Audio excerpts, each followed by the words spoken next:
Yes, nongeye kubasuhuza nk'ibisanzwe ni kuri Twidagadure TV show, ngiye wumva nitwa Claude.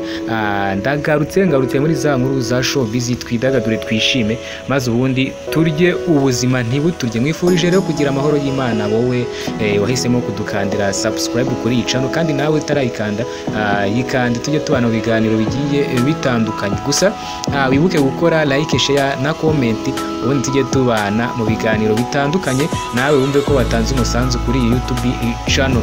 Davis D Mr P cyangwa se Master P wahoze muri P Square bagiye guhurira ku rubyiniro mu iserukiramuco muri Norvège, aho ni mu gihugu cya Norvège, aho aba bombi bagiye guhurira. Umuhanzi Ikishaka Davis D wamamaye rero nka Davis D yatangaje ko ari mu myiteguro yo kuririmba mu iserukiramuco mpuzamahanga rya Afro Energy Festival.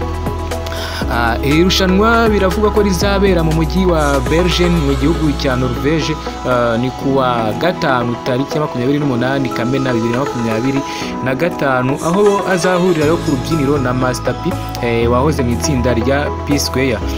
Ni mu kiganiro rero yagiranye n'Inyarwanda, uyu Davis D yavuze ko ari by'agaciro yo gakomeye gutumirwa muri iri serukiramuco, anashimangira ko azaririmbana n'abahanzi bakomeye barimo Master P. Ati ni serukiramuco rizaba ririmo rero abahanzi benshi barimo nabo muri Norvège ndetse n'abahindi, dore ko n'abandi barimo na Mr P wo muri P Square, nawe azaba ari mu gitaramo cy'iri serukiramuco.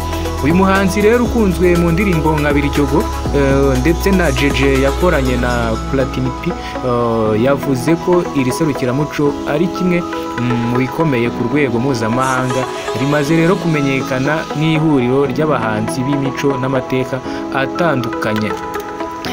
Yagize ati ni iserukiramuco ryagarutse rero rikunze gutumirwamo rero abahanzi batandukanye.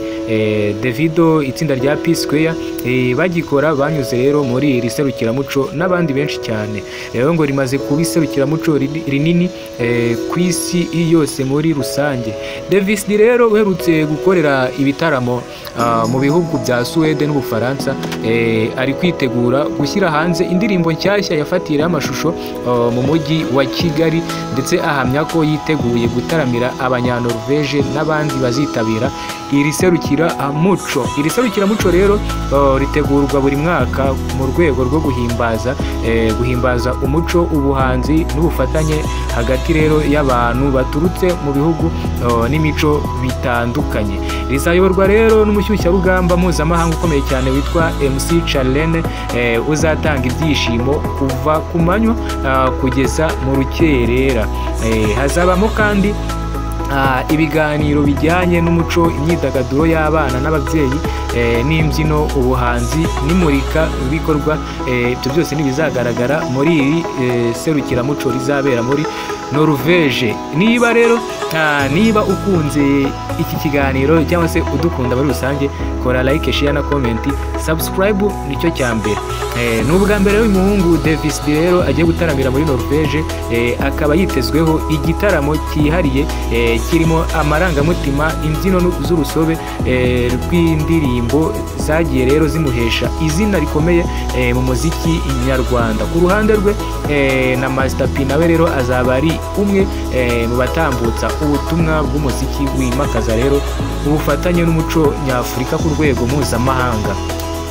Master P rero witwa Peter Okoye ni umwe mu bagize rero itsinda rikomeye rya P Square, hamwe na murumuna we Paul Okoye.